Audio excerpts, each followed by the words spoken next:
You are listening to SDO Isabela Radio-Based Instruction. Learning never stops in Math Eskwela, your school on air. Your partner in achieving fun learning experiences. Let's listen, enjoy, and have fun in learning mathematics. Stay tuned.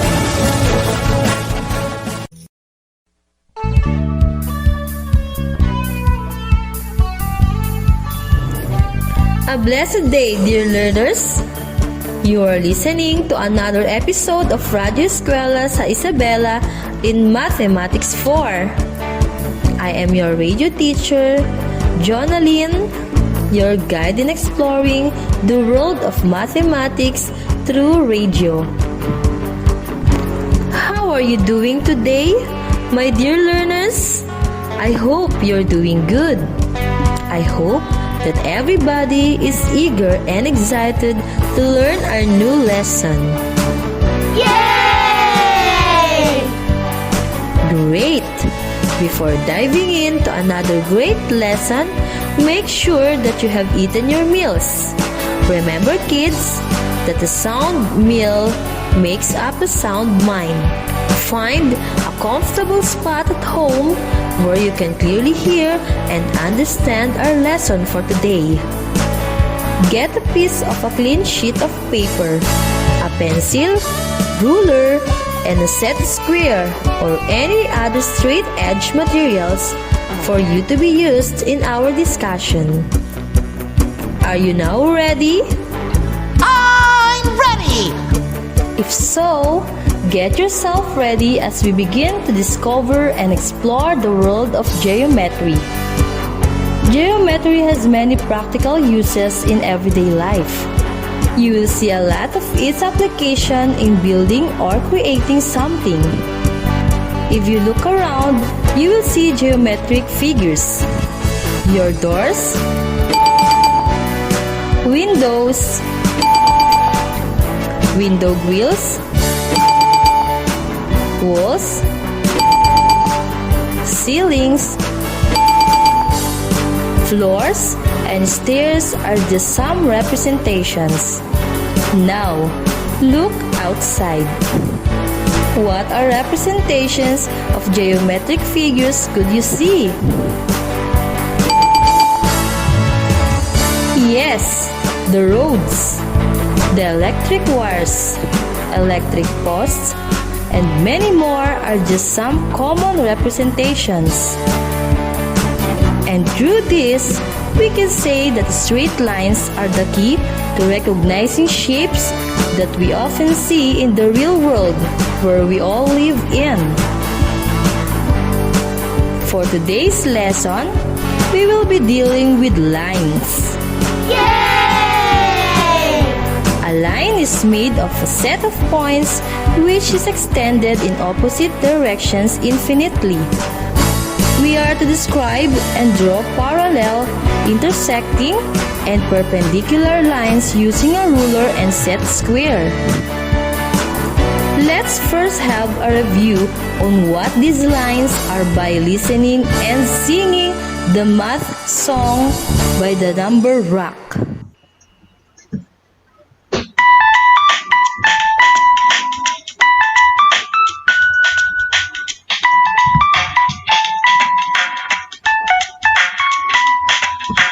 Lines that are perpendicular on a rectangle's perimeter. Or let's break it down even simpler. They make right angles in particular. Parallel lines never meet. Intersecting lines make beats.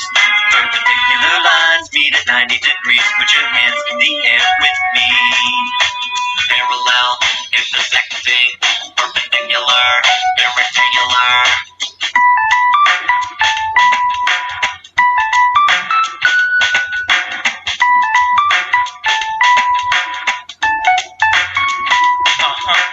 Now let's talk about detecting if two lines are intersecting. It's the term that we select if at any point two lines connect. Parallel lines never meet. Intersecting lines make beats. Perpendicular lines meet at 90 degrees. put your hands in the air with me. Parallel, intersecting, perpendicular, they're rectangular.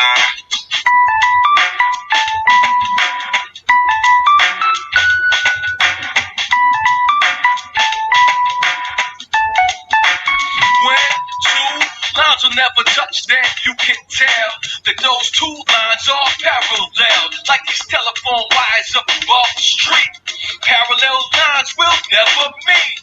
Parallel lines never meet. Intersecting lines make these. Perpendicular lines meet at 90 degrees. Put your hands in the air with me. Parallel, intersecting, perpendicular, they're rectangular.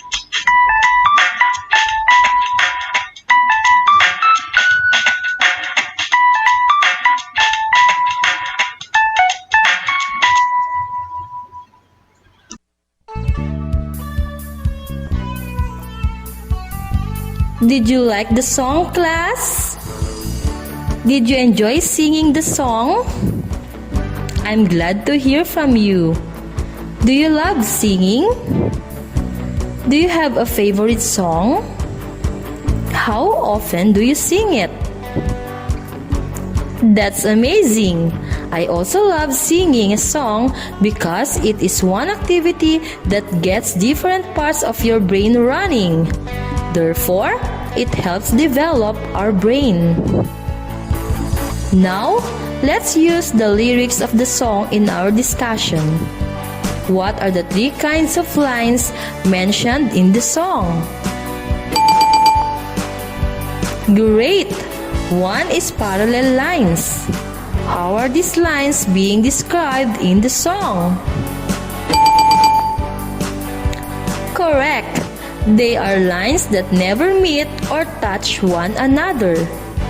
They always stay the same distance from each other, even if we extend them in both directions. From the representations of geometric figures mentioned a while back, which of these represents parallel lines? Excellent! The pair of opposite edges of your doors, windows, window grills, steps of stairs, and electric wires. Using your arms, how will you illustrate parallel lines? Bravo! Now, we are to draw parallel lines using a ruler and a set square. So, grab your materials now. Are you ready? Let's do it step by step. Step 1. Place a ruler on horizontal position and mark 2 points A and B, 2 inches apart. Step 2. Slide the set square along the ruler until the vertical edge is on A. Plot or mark point B along the vertical edge of the set square. Step 3. Slide the set square farther along the ruler until its vertical edge is on P. Plot point Q along the vertical edge of the set square. Step 4. Remove the set square. Draw the lines connecting points A and B using the ruler. Do the same with the points PQ. What do we have now?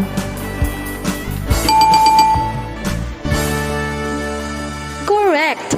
We have just drawn parallel lines AB and PQ. Even if these lines are to be extended in both directions, they will never cross or meet each other because their distance remains the same. Did you follow, my dear learners? Aye, aye, Captain! Let's have another example. Draw parallel lines EF and GH, 5 inches away from each other. Step 1. Place a ruler this time on horizontal position and mark 2 points E and G, 2 inches apart. Step 2. Slide the set square along the ruler until the vertical edge is on E. Plot or mark point F along the vertical edge of the set square. Step 3. Slide the set square farther along the ruler until its vertical edge is on P.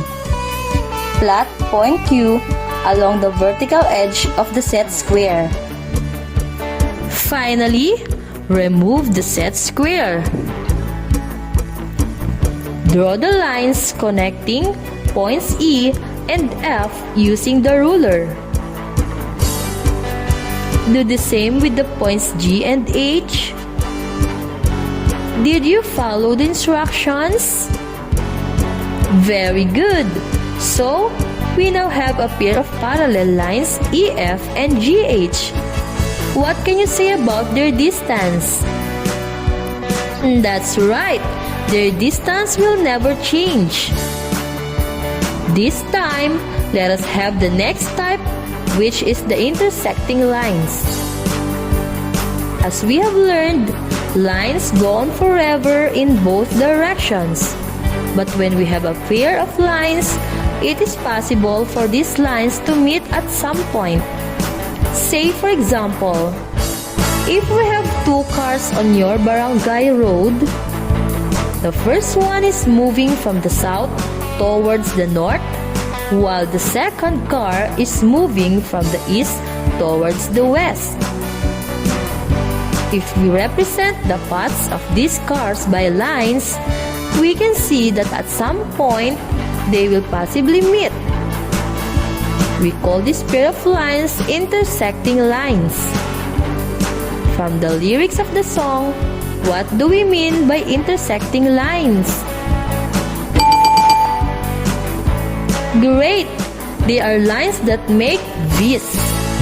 It means to say that they meet or cross each other at some point, forming angles. Let us try to construct 2 intersecting lines by performing the following steps. Step 1. Place a ruler on any position and mark 2 points A and C. Step 2. Slide the set square along the line AC until the vertical edge reaches point C. Plot point E along the vertical edge of the set square. Step 3. Remove the set square. Draw a line connecting point E and point C. Extend both ends of the lines. What can you say about the lines? Well said! Line AC crosses the line AC. These lines intersect each other at point C. Did you get it? Now, let us have the perpendicular lines, a special case of intersecting lines. From the lyrics of the song, how are perpendicular lines being described? Correct! Perpendicular lines meet at 90 degrees. If you are to illustrate your arms, how do these lines look like? Bravo! You may have done it by raising both of your hands in an upright position or by extending your arms just in front of you. Now, let's explore some more by following the instructions. Step 1. Draw a horizontal line CA using the edge of the ruler. Mark point E on it. Step 2. Keep the ruler on line CA. Slide the set square along the ruler till its vertical edge reaches the point E. Mark point R along the vertical edge of the set square. Remove the set square. Draw a line connecting point E and R using a ruler. What do we obtain now? Excellent! We now have a pair of perpendicular lines CA and RE. How will you describe these lines? Correct! So, we can say that they are intersecting lines forming right angles. Let's draw a perpendicular line XY to line PQ. Step 1. Draw a line PQ using a ruler. Mark a point X outside it. Step 2. Place the ruler on line PQ. Slide the set square along the ruler till the vertical edge reaches point X. Mark point Y on line PQ. Step 3. Remove the set square. Connect the points X and Y using a ruler. What can you say with your drawing? Amazing! You have drawn line XY that is perpendicular to line PQ. How will you describe these lines? That's right! Line XY crosses line PQ at point Y, forming right angles. Do you want one more example of this type? Wow! Glad to hear that. Let's do this. Draw a perpendicular line LT to line AB from a point L outside it. First, draw a line AB. Mark a point L outside it. Next, place the ruler on line AB.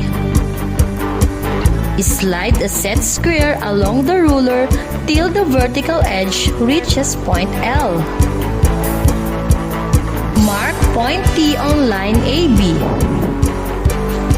Next, remove the set square. Connect the points L and T using a ruler. Finally, you now have perpendicular lines AB and LT. This time, may we have a brief recap on our discussion? Which pair of lines always stay the same distance from each other and never meet? Correct! Parallel lines. What about the lines that cross and share a common point? Very good! Intersecting lines. What about the pair that intersect in a special way, forming right angles or square corners? Exactly! They are perpendicular lines. Which of the pair of lines is representing bridges, ladders, and roads? That's right! They represent parallel lines. What about the hands of the clock and the crossroads? Correct! How about the construction of buildings, walls, and the floors, windows, and door designs? Perfect! These are representations of perpendicular lines. Can you imagine the world without these lines? What would happen if there were no parallel, intersecting, or perpendicular lines? Brilliant idea! Things might have been crashing to each other. Things might get crooked or unbalanced, causing them to fall down. That's how these pairs of lines really are of great importance to our lives.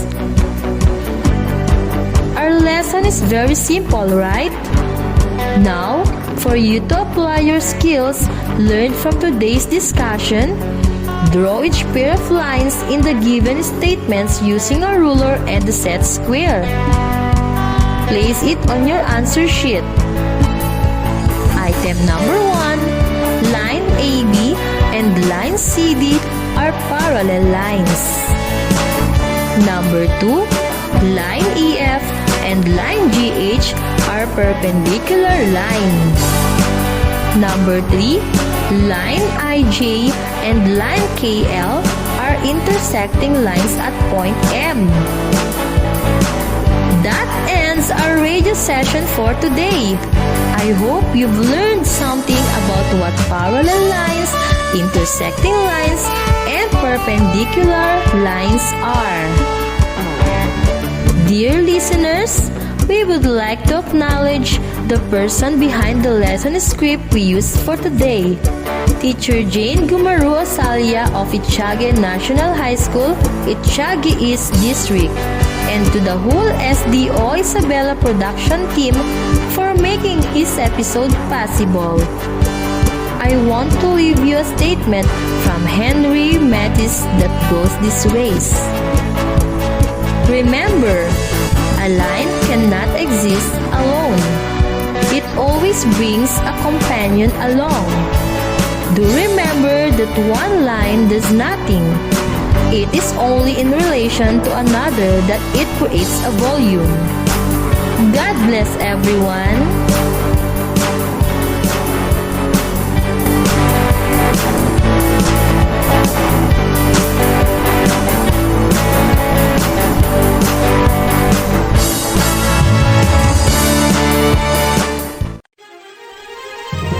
Patuloy ang edukasyon para sa ating henerasyon. Sa daan ng pagkatuto ay walang may iwan.